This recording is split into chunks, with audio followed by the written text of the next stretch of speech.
Hi friends, welcome back to our channel PSR. Good morning friends ఈ వీడియోలో మనం కలికిరి మార్కెట్లో ఈరోజు టాప్ టమాటా ధరలు ఎంత పడుతున్నాయో తెలుసుకున్నాము.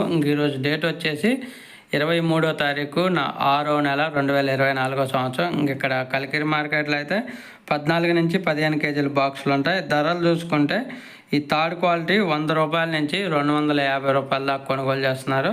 100 రూపీస్ టు 250 రూపీస్ దాకా అయితే కొనుగోలు చేస్తున్నారు థర్డ్ రకం క్వాలిటీ. అలాగే సెకండ్ రకం క్వాలిటీ విషయానికి వస్తే 300 రూపాయల నుంచి 600 రూపాయల వరకు అయితే కొనుగోలు చేస్తున్నారు. 300 రూపీస్ టు 600 రూపీస్ వరకు అయితే కొనుగోలు చేస్తున్నారు సెకండ్ రకం క్వాలిటీ 15 కేజీల బాక్స్. అలాగే ఫస్ట్ రకం క్వాలిటీ టాప్ అండ్ టాప్ ధరలు చూసుకుంటే 650 రూపాయల నుంచి 850 రూపాయల దాకా కొనుగోలు చేస్తున్నారు. 650 రూపీస్ టు 850 రూపీస్ వరకు అయితే కొనుగోలు జరుగుతుంది టాప్ టమాటా ధరలో కలికిరి మార్కెట్లో. రేట్లు పెరుగుతున్నాయి, టీవీలో హైలైట్ చేసేస్తున్నారు.